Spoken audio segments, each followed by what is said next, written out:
Hello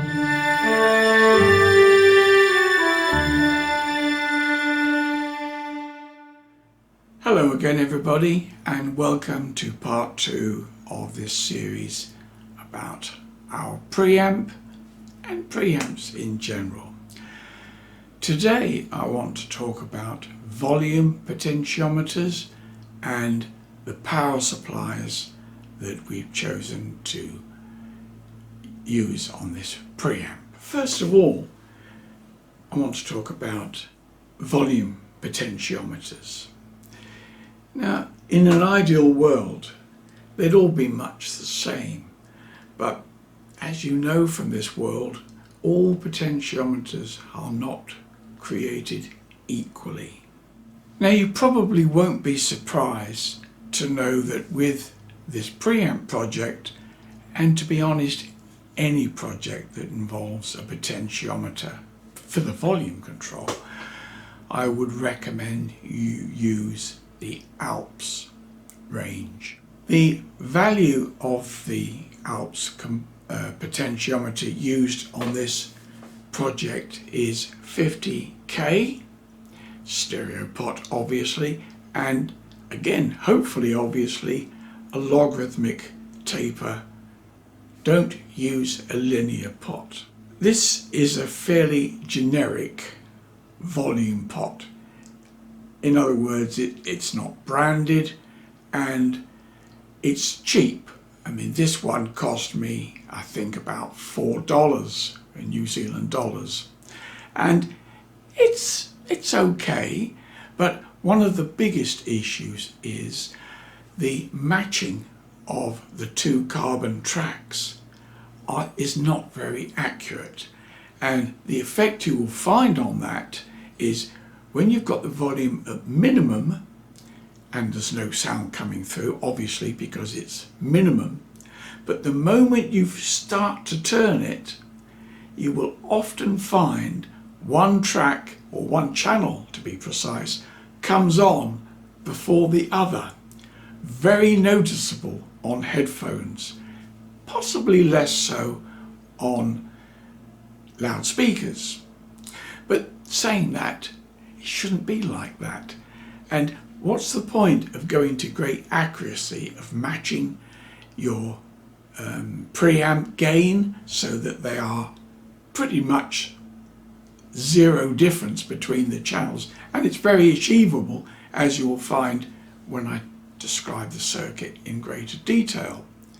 So this can make a mockery of having match components and everything wonderful with gain within a hair's, I can't think of where I'm going with that. Anyway, you get the picture. So that's the problem with buying low-cost pots.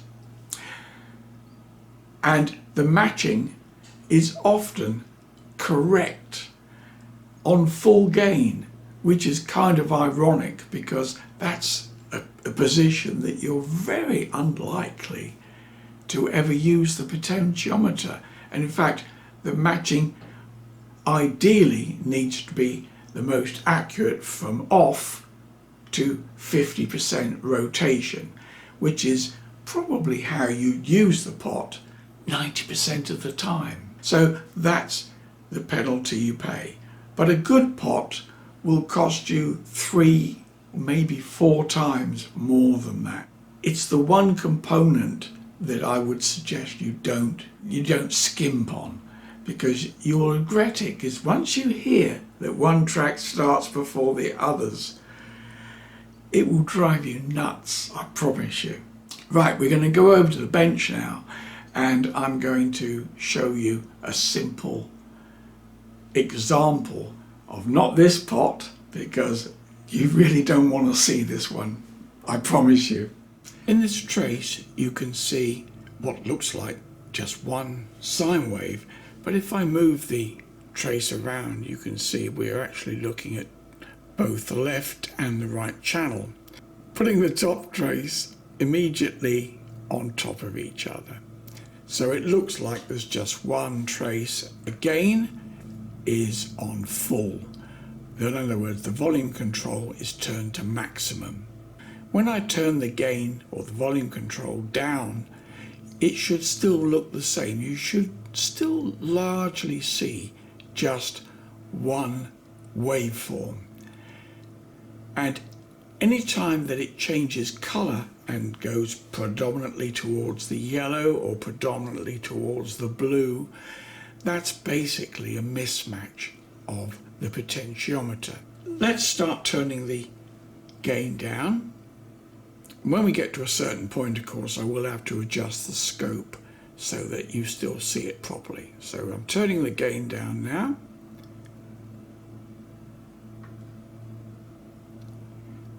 When we get down to about here, I need to adjust the scope.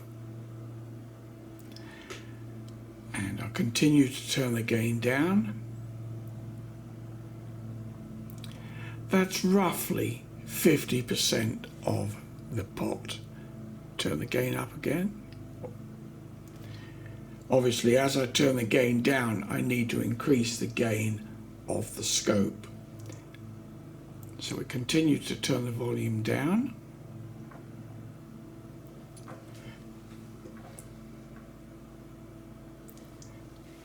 And we increase the gain of the scope again. We're now getting to very low levels now, so you will start to see the noise increase. And in fact, the scope is having a little bit of a problem in syncing because we're now down to very low levels. And in fact, that is off. While I'm showing you this test, an interesting aspect of the preamp is because the volume control is right on the input, you effectively cannot overload the input of the preamp. However much you're putting in, and believe it or not, I'm putting in 20 volts RMS. And as you can see by the display, it's still perfectly sinusoid. There's no, and I can turn it right down to nothing. And as I turn the volume up, now obviously if I continue to turn the gain up, I would in fact clip the output of the preamp. But that's not relevant to this test. It's basically to show that if you put the volume control anywhere but on the input, it is possible to overload the input of the preamp. So that's another good reason why the potentiometer is put on the beginning, because there's no products around that will have 20 volts RMS going in on the input. But if you did have such a machine, I don't know where the heck you would have got it from, but this is just proves the point that you can still control the volume and it will not overload the input. This is the potentiometer actually in the circuit and is the one that we recommend. For some reason, best known to Alps, this part of the body is made of plastic as opposed to the front and obviously the handle being made of metal. Now, why it's like this for such a premium product, I have absolutely no idea. But it is a problem, and I'll make no bones about it. Why they make it like this is a mystery, because there's just no logic in it. What I've done here is to put some tape like this, and this is basically a copper tape, it's very thin, with adhesive on the back of it. There you are. What you have to do is cover the back part of the pot with this tape.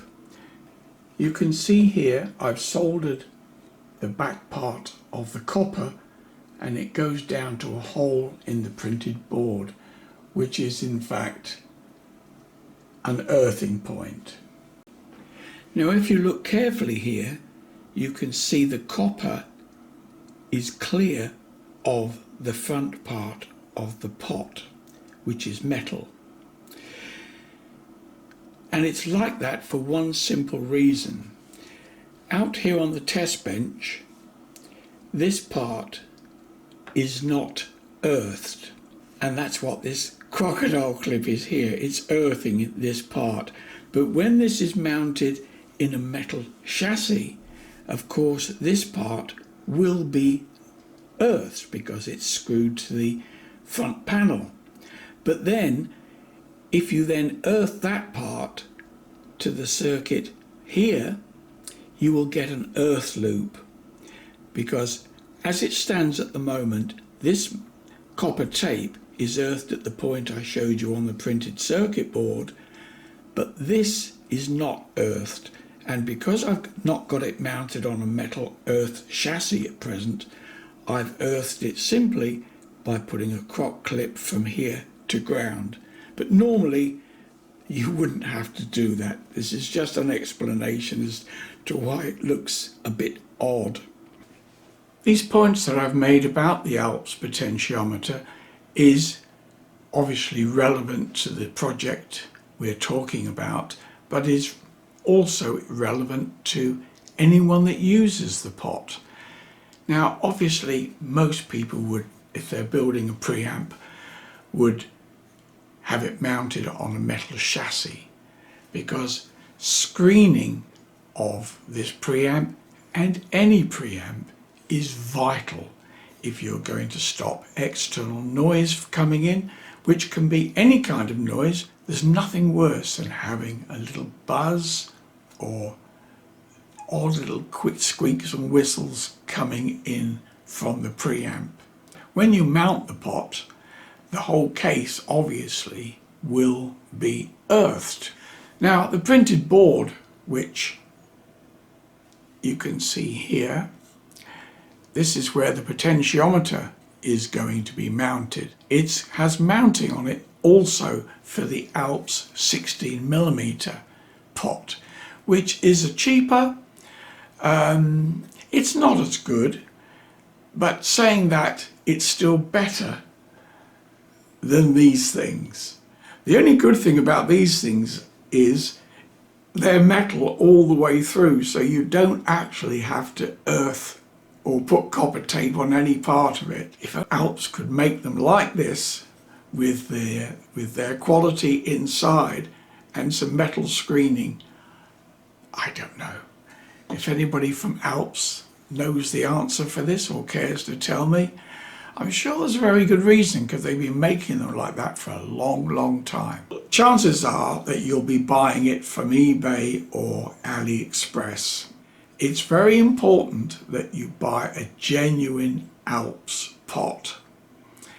And these can generally be recognized by the word Japan on them. Now I know anyone can copy a Japan, but for some reason the fakes of these tend to be called something else, and they don't mention the word Alps on them. And the other giveaway is, if you can buy it for about 3 or 4 New Zealand dollars, it's a fake.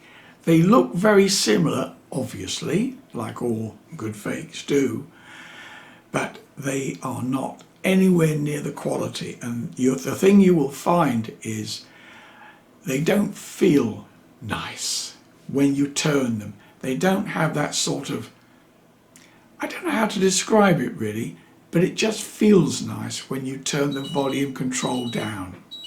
Now an alarm's going off. How embarrassing. That's my glucose sugar alarm going off to say that my sugar levels are becoming a little low. For those that don't know, it should be 5.6, 5.7. So I'm going to have to pause here for a few moments and go and eat something. So I'll be right back, hopefully with a more balanced sugar. Just before I go from this part 2, I want to show you also a simulation of the frequency response, just to whet your appetite, I'm actually going to do a live frequency response of the preamp. This is not going to be comprehensive in any way, but it would just be interesting for myself and for you good folks to see how close the simulation is to what it really is on the bench. So let's do that now.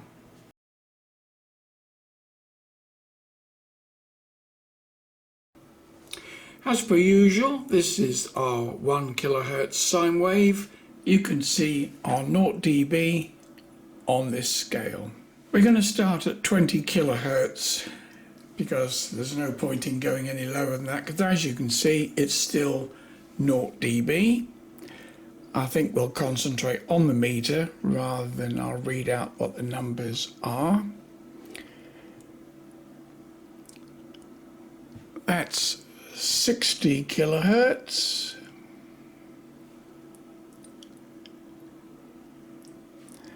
That's 100 kilohertz. Well, we'll just go up now and keep going until we get to quarter of a dB down, which is, no, we'll go for half a dB because that's more easy to get to.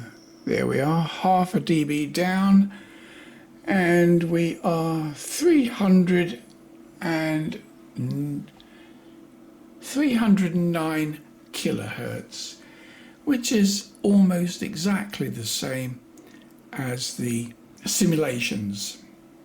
I thought you might like to see a few square waves. This is how it's set up. You can see here the blue trace is from the oscillator output and the yellow trace is the output of the preamp. Here, of course, the preamp is switched off. Hard to believe, but this is 1 hertz square wave. At the other end of the scale, this is the square wave at 100 kilohertz. I should have put this one right at the beginning, but this is our reference 1 kilohertz square wave. Well, I hope that's a few things to whet your appetite. As you can see, it's not too shabby, is it? It's not a bad preamp, and I'm sure one way or another you'll enjoy building it. Anyway, thank you so much for watching. Always appreciated, and look forward to hearing your comments. Preferably good, but everyone's views are welcome. Thank you. Bye-bye for now.